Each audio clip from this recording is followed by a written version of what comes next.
नमस्ते। आज हामी एउटा महत्त्वपूर्ण विषयमा कुरा गर्दैछौँ, नेपालको बैंक तथा वित्तीय संस्था सम्बन्धी ऐन 2073।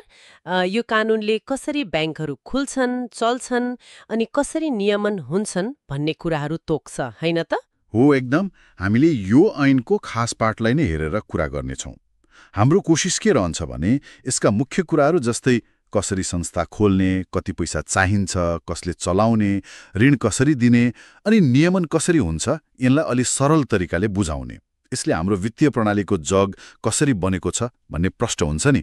ए, सुरुमै कुरा गरौँ न त। यो संस्था खोल्ने प्रक्रिया कतिको गाह्रो छ? कसैले ल म ब्याङ्क खोल्छु भन्यो भने के गर्नुपर्छ सुरुमा? सबैभन्दा पहिलो काम त नेपाल राष्ट्र ब्याङ्क जानै पर्यो। मतलब उनीहरूको पूर्व स्वीकृति बिना त कुरै भएन। अनि त्यसको लागि फेरि कागजपत्र जुटाउनु पर्यो, जस्तै प्रबन्धपत्र, नियमावली, जसले संस्था के हो, कसरी चल्छ भन्छ। अनि सम्भाव्यता अध्ययन रिपोर्ट, संस्थापकहरू को हुन्, उहाँहरूको पृष्ठभूमि के हो, यस्तो सबै चाहिन्छ। अच्छा, राष्ट्र ब्याङ्कले के आधारमा दिन्छ त स्वीकृति? कागजपत्र बुझाउँदैमा भयो कि अरू पनि हेर्छ होला नि? कागजपत्र त छँदैछ, तर राष्ट्र ब्याङ्कले मुख्य हेर्ने कुरा के हो भने के यो संस्थाले पैसाको कारोबार ठिकसँग अनि अरूसँग प्रतिस्पर्धा गरेर गर्न सक्छ, अनि सबैभन्दा महत्त्वपूर्ण, सर्वसाधारणले राखेको पैसा सुरक्षित हुन्छ कि हुँदैन, संस्था चलाउने क्षमता छ कि छैन, यस्तो कुरामा विश्वस्त भएपछि मात्र इजाजत दिन्छ। नत्र त होइन, दिन मिल्दैन भनेर फर्काइदिन पनि सक्छ। अझ विदेशी लगानी या शाखा खोल्ने हो भने त प्रक्रिया अलि थप जटिल नै हुन्छ। बुझ्यो। संस्था खोल्ने कुरा भयो, तर यो सब गर्न त पैसा चाहियो नि। पुँजीको बारेमा ऐनले के भन्छ? एकदमै, यो त महत्त्वपूर्ण कुरा भइहाल्यो। राष्ट्र ब्याङ्कले हरेक प्रकारका संस्थाका लागि न्यूनतम चुक्ता पुँजी तोकेको हुन्छ। मतलब शेयरधनीले साँच्चीकै लगानी गरिसक्नुपर्ने रकम, त्यो त जसरी नै पुर्याउनै पर्यो। अनि कति लगानी गर्न पाइन्छ भन्ने पनि केही सीमा छ कि?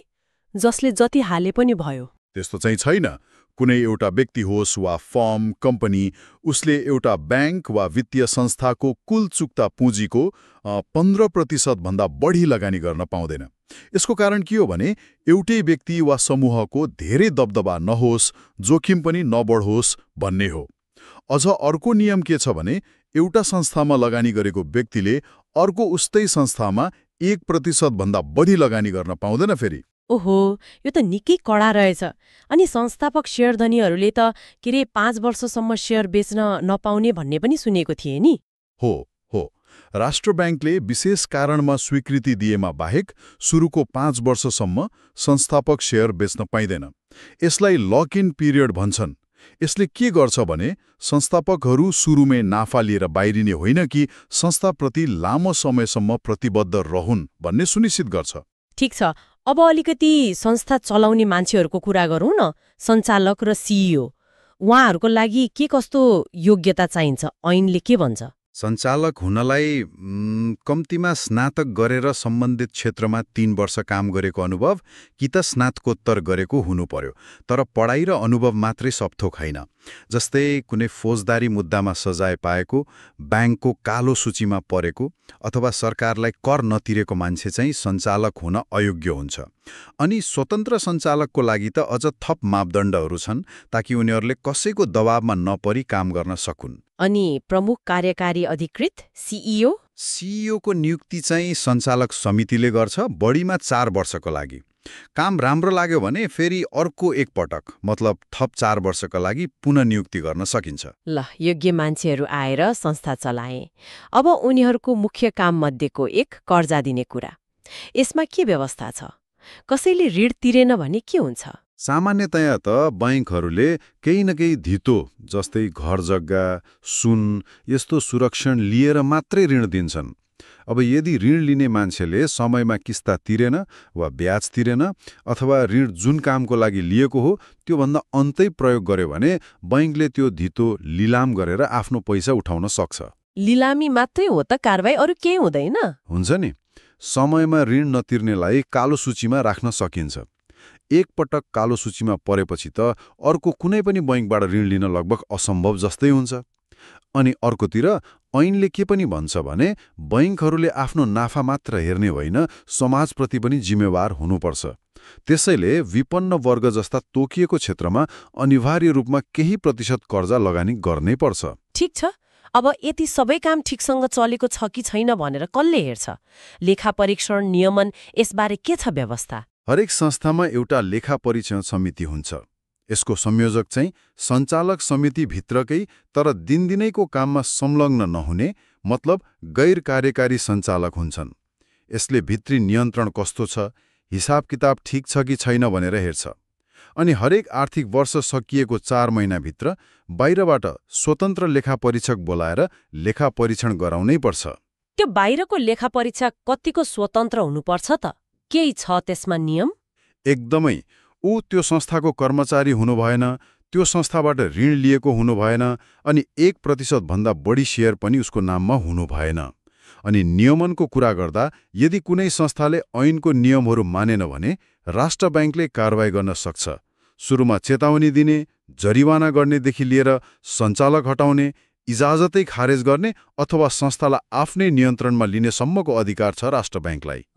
अझ इजाजत नै नलिए बैंकिङ कारोबार गर्नु या झुक्याएर इजाजत लिनु, ऋण अन्तै लगेर खर्च गर्नु, यस्ता काम त अपराधै मानिन्छ।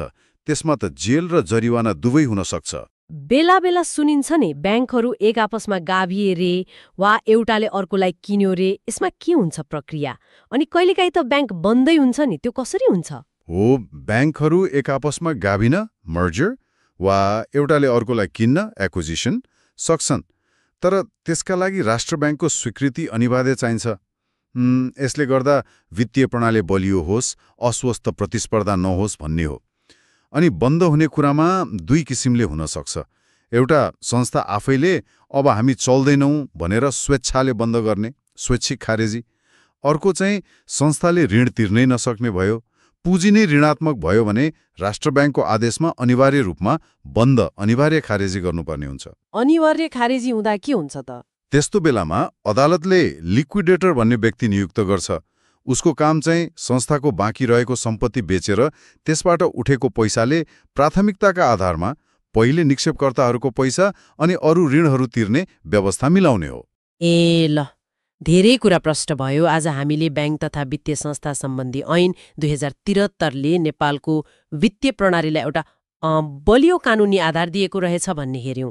मतलब संस्था खोल्नेदेखि लिएर चलाउने, पुँजी व्यवस्थापन, सुशासन, ऋण प्रवाह, नियमन हुँदै बन्द गर्नेसम्मका लगभग सबै पक्षलाई समेटेको रहेछ। मुख्य उद्देश्य चाहिँ वित्तीय स्थायित्व र निक्षेपकर्ताको हित नै रहेछ। हो, निश्चय पनि। यो ऐन वित्तीय अनुशासन र समग्र प्रणालीको सुरक्षाका लागि निकै नै महत्त्वपूर्ण छ। यसले एउटा सीमा र दायरा तोकिदिएको छ।